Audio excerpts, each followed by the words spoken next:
What's happening, what's happening, what's happening? Of course, you know it's your boy B-Hot Radio Shout-In. Stepping in the building, I got an artist that's tearing up the streets right now as we speak. David Sabastian, what's good with it, boss? What's up? Hey, man. First of all, long time no see, man. I was about to say, yeah. You know, it's a beautiful thing to see you back out here, but I did not know that you were coming back out here with a Gangster Grillz, sir. Yeah. yes, sir. Okay, yes, sir. I told you I was coming back, though. I didn't know what I was coming back with, but yeah. Told you I was back. I mean, linking up with DJ Drama for this Gangster Grillz. How did that come about, Dave? DM. Just a straight up DM. My partner, Sarah, she just sent him a DM. He responded back, said he was a fan of what I do, and that just turned into an album, man. My God. Yeah, we put the whole project together in like 3 days, man. Okay, now, so you gonna come in here and lie to my face? No, we had to, because we was dropping my other album, and we told, like, you know, Warner and our partners, like, yo, Gangster Grillz is like, well, if you're gonna do that to stay on schedule, everything, you literally gotta do the album in 3 days, have it paid, blah, blah, blah. So we did the whole album. We locked in Friday, was done Sunday, mixed it by Wednesday, and I shot all the videos. And so we shot it, we recorded it, and shot all the videos within a week time. Okay. To every song.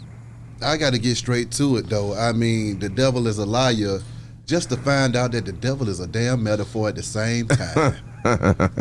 David, break that banger down. I should have knew who I was having a conversation with. Who was gonna go there? It's early. Come on. Yeah, man.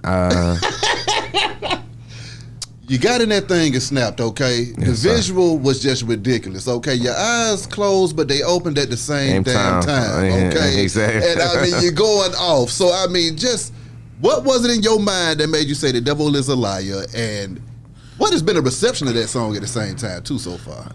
I mean, the ones who know. You know what I mean? The ones who know. There's a author named Neville Goddard. Okay. Actually, the book "The Devil is a Lie." Hold on, what's the name of that book? I've been like, so. Matter of fact, I might draw a blank a little bit. I'm going off an hour of sleep. You know what I mean? But Napoleon Hill, "Outwitting the Devil." Okay, now. "Outwitting the Devil" by Napoleon Hill was a book I was reading at the time, and it's pretty much like the book is a one-on-one conversation with the devil. Yeah. But you slowly realize that the devil you talking to ain't like the fictitious fairy tale dude with horns, but he's really your fears. Come on. Yeah, and he's your anxieties and all the things that have matriculated since birth that you were taught, you know what I mean? And like just the system of the world, you know? I mean, I believe in duality, right? That's right. Show me a piece of paper that got one side of it. You know what I mean? The door got everything. There's two sides to everything. But this place called Earth, that's our home, especially right now, man, the other side has definitely been, it's been working. Hard. It's been working hard overtime. But at the end of the day, good will always prevail. Light will always shine through the darkness. What is it like for you putting those kind of concepts into music at the same time, too? Because it's one thing for us to be able to have that conversation, but then to be able to hear it through the music, it took me to a whole different place because it was amazing for me to be able to hear something like that in this moment of time. Yeah. I mean, when we're kids, right, like how do you learn your ABCs? A, B, C, D, you know what I mean? Yeah. So the reason, like, I'm a multi-expressionist artist, so I paint, I design clothes, I do all these things, but the reason why I have a hyper focus on music is because you can really shift the paradigm of humanity through music, man. Thanks. You know what I mean? Thanks. So that book it hit me in such a way that I wanted to surmise it in a 3-minute song. You know what I mean? So like, most people ain't gonna listen to a 6-hour audio book. Yeah. And let's just be real, most people ain't about to sit down and read a 400-page book. But if you can condense the idea and the punchline in a 3-minute song over a hard beat, I mean, you'll get the point. I mean, when Drama heard that music, did he get the picture? Yeah, he said that was his favorite record on the album. My God. And which surprised me because there's a lot of bangers on the album. Facts. But he said that was his favorite one. I mean, the McClacksky. You got to forgive me for that name. Yeah. That story right there, once again. Yeah. You kind of broke down the whole, journey in that, man. I mean, what was it like, releasing your life for these people on this Gangster Grillz at the same time, too? Because, I mean, a lot of folks might not even known that all of that was going on. I mean, my story has been... It's been a journey, dog. You know what I mean? Like, success isn't a straight line. Facts. You know what I mean? It's hills, it's valleys, it's a roller coaster, and I've had highs, I've had lows, I've had so many. Man, I've just been through so much shit. You know what I mean? As a awakened artist, as someone who knows his value and who has been ahead of the curve. And self-admittedly prolific, you know what I mean? So I just wanted one record on the album to be able to really speak like my journey and how we got to this point, Being an artist that's not coming with the same stuff that everybody's coming with, man, I mean, how has that been for you trying to navigate this industry that sometimes wants you to get into a box and stay there? I mean, well, technically the world, any industry, there's a path, right? Like everyone is going left and it's always one or two people going right. You know what I mean? In any industry, and the music industry and music at large is a I was gonna say a tool, but actually it's more of a weapon at this point. And a lot of them people weaponize music to propagate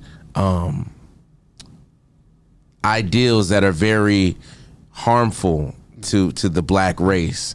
So when you have a system that's built on control, built on these like negative ideologies, built on death, murder, sexism, misogyny, all that, and then you have someone who's going against the grain, there's always going to be some type of pushback until there isn't.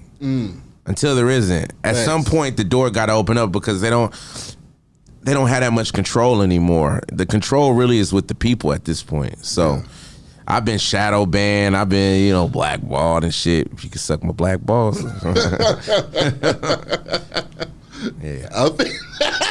I'm with you, Dave.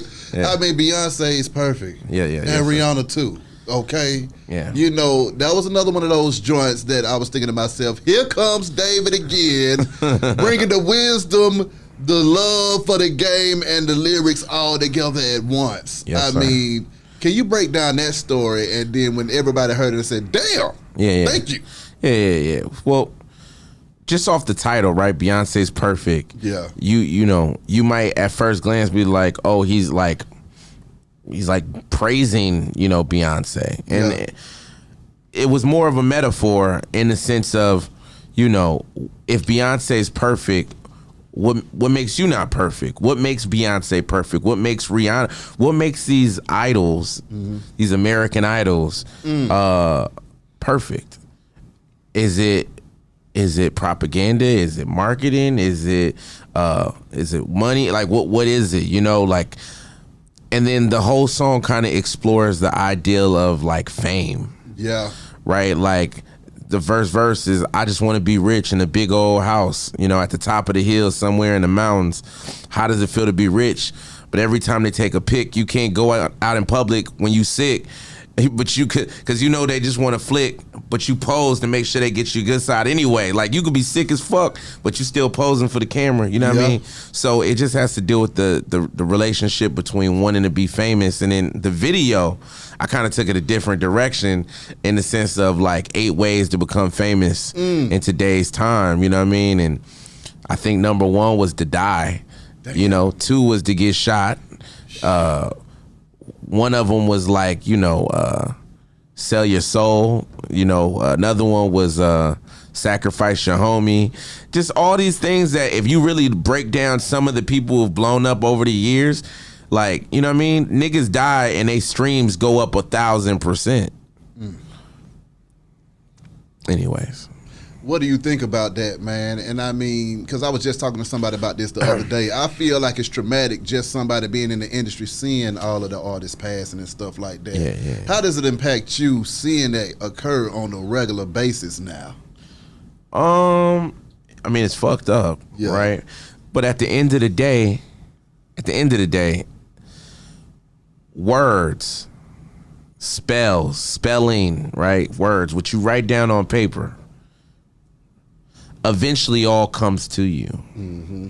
I mean, I know that I could go another way with this, but you know, and no one's really talked about this, but like everything that I've written down has happened to me. Facts. Back when I was broke as shit and I was writing blah blah blah, it's all happened. So that's a great way to manifest things that you want. If you want something, just write it down, you know? So words are spells. Mm-hmm. And when you have an industry based off of, like I said, murder, killing, this, and you putting that into the universe, it's only the laws of fucking nature and quantum physics that whatever you put out, you get back. And I know that sounds fucked up, but if you want love, put out love. If you want peace, you talk about peace. If you want death, then talk about death. My God. Now, even in that Beyonce's Perfect video, there was a character in there that was dressed up like Kanye in that thing, man. Yeah. And that was kind of funny too, because that was before everything had hit the fan. You see what I'm saying? Yeah. So what are your thoughts about the things that Kanye's been dealing with, you know, trying to reverse his spell? I mean, all I could say is this, man. Kanye has a quote at the end of his song Power that he released, I don't know, 10 years ago, 7 years ago. And at the end, he says, "Do you have the power to let power go?" Ooh. Like, think about that. Like, that might be the most powerful thing you can have, to be able to accumulate power and then let that power go. Come on. So, you know, Kanye's at the top of the food chain in many respects, maybe one of the most famous people in the world. And to have that type of power and then to be able to risk it all, throw it all away because of his belief systems, whether they're right or wrong, it's pretty courageous.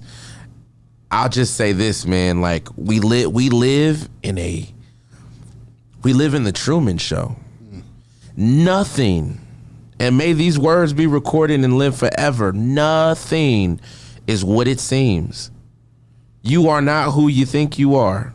You are so much bigger, so much grander, but you have a spell that has been on you since birth. You've watched movies telling you that you're a slave. You've been to schools telling you to get a job. Your entire existence has been manipulated.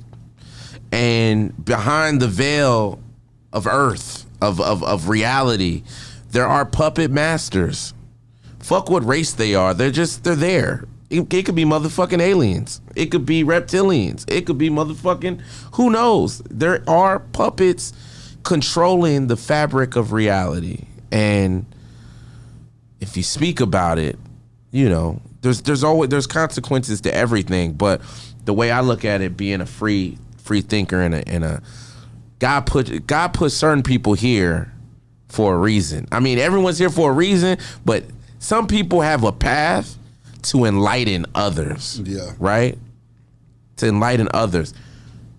Take a Jesus. What would have happened if Jesus wasn't going around going against the Roman, you know what I mean, talking all that love, peace, healing, faith, you would have, you know what I mean? So at the end of the day, there's prophets, there's poets, and nowadays the most famous art form and platform is probably hip hop music. That's right. You know what I mean? In many respects, you know, motherfuckers is more powerful than the president, because you could say something in the bar and that shit'll go everywhere. You know what I mean? So yeah, that's how I feel, man. Wherever Kanye's at, like, I've had my reservations about the man on personal levels, because, you know, with the whole Skid Row shit, I went viral because I kind of like told Kanye, like, put your money where your mouth is. Like, you say you want to help Skid Row, you say you want to help homelessness, you come down to Skid Row, it's a photo op, it's a photo shoot, but how you actually gonna help these people? Because we really down here trying to find solutions. And I created a fake collection, Yeezy Gap times Skid Row, and the idea was he would roll with it, right? Yeah. And then we would manufacture the entire collection on Skid Row. That would have created hundreds of jobs, hundreds of housing opportunities. So the help you wanted to help would have happened. I just think celebrities in general, off of Kanye, you know, they say things, but they really don't have the intention, or if it's not the intention, they you know, they might have the intention, but they just don't have the way to actually implement it. Homelessness isn't really that hard to cure.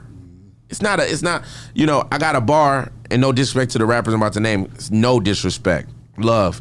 It's a bar I said, Ye, Jay, Diddy, and Dre could put all their money together and end homelessness in a day. That's the only reason I came at Ye. Someone has to hold him accountable for the shit he say. Just a bar. I feel you, man. Now, you told me that you just got back from New York. Yeah. Ripping and running, man. I mean, what has this promo tour been like? It's been beautiful. It's been what I started doing music for, you know what I mean? To have interviews like this. Yeah. You know, moving so fast you don't get to eat till like 9 o'clock at night. I mean, you know, it's beautiful. I really, and I love New York. New York is like one of my favorite places on earth. So the food was incredible. The people were incredible. I'm looking forward. I just touched down to Atlanta 30 minutes ago. So I'm looking to have a similar experience. I mean, you got the big dogs running around with you, Malcolm and Corey. So, I mean, I know you a special guy out here in these streets. Yes, sir. Shout out to Malcolm and Corey. I mean, talk to me about the team, man, and just the expansion from that side. I mean, you know, most of my life I've been independent, right? And then due to selling my album pre-pandemic, blah, blah, blah, ended up getting into a partnership with Blueprint Group, which is Big Al, what up, though? Yeah. Big Al Branch, G. Roberson, Gene Nelson, Cortez, OGs, you know what I mean, who have laid the foundation. They manage Kanye. they manage Kanye. Yeah. So, yeah. And then Warner, you know, just everyone at Warner has been so amazing, from the top, like Aaron and Tom and all of them supporting my vision, to Chris Atlas and Aisha on the, like, everybody from Warner has been great. So, you know, a lot of artists, especially woke artists. See, I wanted to say informed earlier because that was going to be one of my questions coming up, but continue. Yeah, but, you know, a lot of informed artists have this thing against major labels. And as you should. Major labels been fucking niggas since the beginning of time. Yeah. And I get it. You know, I'm not a dummy. But I believe if you know your worth and you're informed and you know your value and you're not willing to deviate from that for any type of money, then I think you can control your narrative. Because, like, you know, in one of my songs I said they dangle dollars and diamonds. I call that misdirection. Like most artists, here goes in advance. Hell yeah, I'm about to give me some jewelry, a car, blah, blah, blah, man. Da-da-da. And it end up getting fucked over when you be like, I actually chill on the highest advance because I know I got to recoup that anyway. But let me get some equity in the company and let me get my master. There's different things, you know. So I've actually, I made that partnership because I need my message to go fucking global. Come on, and I need it to go right now. I don't want to be. I don't want to be underground Dave, backpack Dave, fucking regional Dave. Yeah. I want to be global motherfucking Dave, and whoever can help get that message to where it needs to be, I'm with it. Okay. I got two questions. One of them is, what was it that made you say, okay, F this, it's time to go national with this thing, and I'm tired of being independent?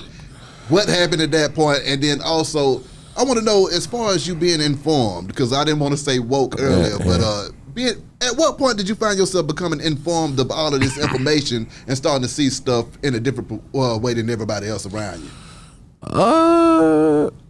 Man, I it's been so long that I don't even know a point. Since I was a child, since I was a kid, I was like, something ain't right. This don't make no sense. What is my teachers talking about? Why is society moving like this? Why are there homeless people right next to Rodeo Drive? Why are people like, they say the average person lives to, like, let's say 80 years old, right? Yeah. But they say that you're middle aged when you're 50, right? Being 50 would assume that you would live to you would be 100, right? Mm-hmm. But I feel like they say that because they want to give you the false perception that you're gonna live to 100, when really, they want to keep you working a longer time to feed the whatever. But just these questions that I would ask myself. Who is God? What is God? Where are we from? What is this? Like, literally, like 11 years old, asking my Sunday school teacher like these questions. So I think I've always just had a natural fascination for the X, the Y, the unknown. And then it just turned into knowledge, seeking knowledge, reading books on quantum physics, you know what I mean? And now here I am. What's happening with the fashion, man? You still getting busy or what? Oh, yeah. So Skid Row Fashion Week is the label. Okay. It's still the label. We just made some really, really cool partnerships that are going to explode in 2023. All right now. And, just self-admittedly on air, and I like to be as transparent as possible because I look at these interviews as like timestamps. Facts. Timestamps of greatness. Because right now we're in the moment, but like 3-4 years from now, people gonna go back to this and be like, "Oh shit, he was talking all that shit." Yes. So I'm living it, bro. You don't even know. I'm there right now. I'm not even here right now. Ooh, my body's here, but my mind is there. I'm with you on that. But so as far as fashion though, we were getting such a vast amount of orders, and I didn't really build an infrastructure for that. Trying to help people, help the community, sew back into that, fulfill orders, shipping, while trying to teach people on the street how to manufacture, while getting hundreds of orders a day, thousands sometimes. It was rough, but we, like I said, we just found a couple really big partnerships to help us do all that. So Skid Row Fashion Week is gonna fucking take over 2023.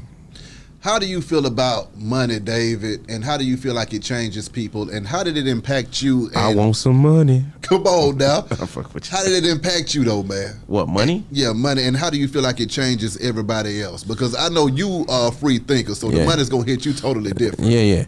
Well, I'll start with this. I had an art program. I have an art program. It just we're refocusing that too. But I have an art program for kids called Just Draw It, right?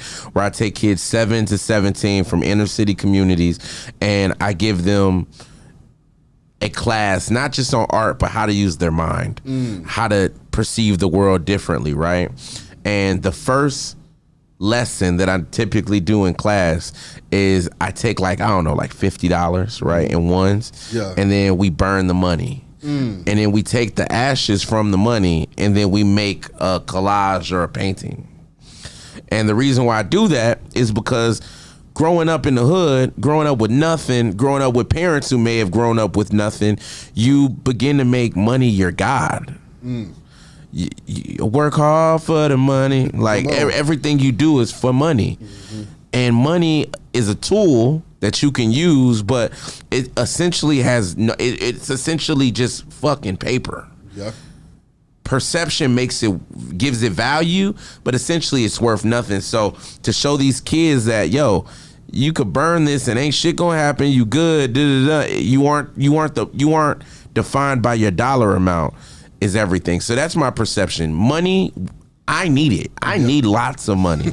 We all do, but I don't need money for what maybe people think I need money for. I don't need money to buy a big ass crib, a fast car, and to go pop a bottle. I need money to change the fabric of fucking society, to create innovations that might, you know, live on longer than me. Like, you know what I mean? I want to get into tech. I want to change the pharmaceutical industry, you know what I mean? And make it more holistic. I want to build hotels. I want to build self-sustainable, eco-friendly fucking cities. There's so much I need, and I need money to do it. I'm with you. Yeah, so, yeah. What are the things that you value, though? You know, when a lot of people are valuing money, what are the things that David thinks to himself, I need that, I can't live without that, and that's what makes me happy? My mom, I value my mama. I value my team. I value my team, and I value my peace. I value my peace probably more than any tangible thing on the planet, and that's a journey. Yeah, that's a fucking journey. Because most people, they don't get there till you get a little older, but your peace is everything. Come on now. I will walk out of a relationship, a friendship, a party. If it gets to my peace level, I'm out. I'm not going back and forth with you. I'm not about to fight you, girl. Whatever it is, I need my peace. Exactly. What are the things that you notice have been different since you went on ahead and leveled up with the team, man? Just a lot more fucking cocksuckers. You know what I mean? Oh, you the worst. You the worst. Well, it's just a lot more leeches around, man. Everybody, you know, I got 3 new cousins that came out the blue. You know what I mean? I got new friends. You know what I mean? The girls who wasn't really talking, now they, what's up, David? What you do? It's just, you know what I mean? It's just, it comes with the game, man. Yeah. It's the ornaments on the Christmas tree. Yeah. So, but it's good. I take it all in, man. I'm like, I don't really judge anything. What it is, and I accept it. Exactly. There's always gonna be snakes. It's always gonna be leeches. It's always gonna be groupies. It's always gonna be haters. It's always gonna be the system. You can be mad about it. You can complain about it, or you can look at it from a God's eye view and just accept it. Do you write for other artists as well? Yeah, I do. So what is that creative process like, giving up some of those bars? Because when I listen to your music, I can tell that you get busy as hell. Yeah. So I know you got these other folks sounding like they the most smartest folks ever goddamn born, and they don't do a damn thing. So what is that like, giving up them bars, man? It's a selfless act. Yeah. It's very selfless. You should thank me. Yeah, for real. But yeah, no, honestly, it's just collaboration, man. Okay. Art is collaboration. When you know, sometimes people have a vision, but they can't really articulate it, and they just need someone to help them out with it, right? So a wordsmith. Yeah, wordsmith. So I really don't have any ego from it. You know what I mean? Yeah. That's hard. Yeah. I mean, lastly, David, what else? A great interview, by the way. Man, you know how we do, man. Because I recall the first time you came in here and snapped, so I already knew what time it was gonna be with you. When I saw the jacket, I said, "Okay, he ain't playing today." Okay, I knew you weren't playing. Came to the A, you can't play. But I look forward to doing this again with you. I'm here for it. As every time it levels up, and then there's gonna be one moment where I'm gonna come in, and it's gonna be so big, motherfuckers be like, "What the fuck? What the fuck?" I'm looking for that what the fuck moment, man. We getting there.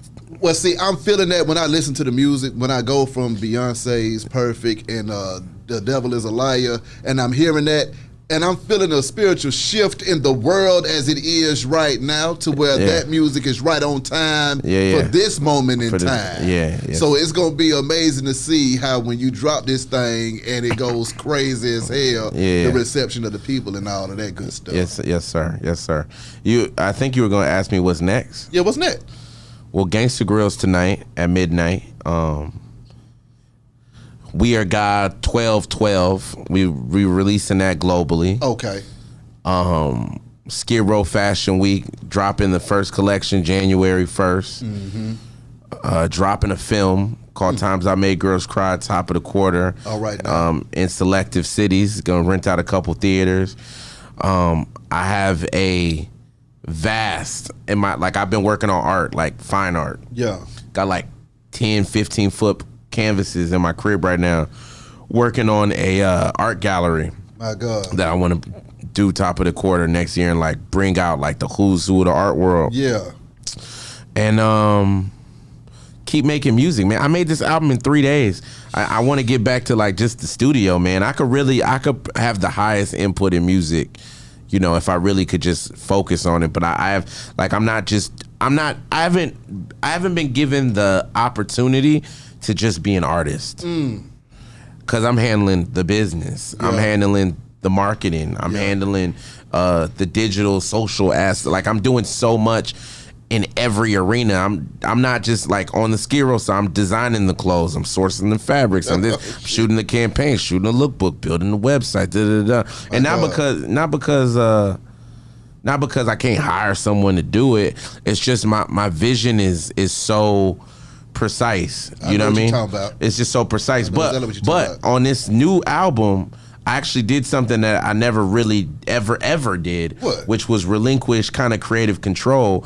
All these videos that we shot was directed and edited by Sarah Holly, my partner, and Cherry, this amazing videographer who we just linked up just actually pretty quick. And it, you know, Gorilla, let's go. Normally, I'm like very, very much a stickler on my creative process. I'm like, with you on that. But it feels good to give a little control up and be able to create, you know, so. I'm with you. Yeah. How can they contact you, Dave? Shit, if you've liked this interview and you like me, you can text me, 310-388-5193. It's my real number, for real. You can text me right now. My Instagram is at David Sabastian Anti, DavidSabastianAnti. I might still be shadow banned, so you might have to spell the entire thing out. And just look at my music, David Sabastian. Go on YouTube, David Sabastian, Spotify, David Sabastian. I ain't that hard to find.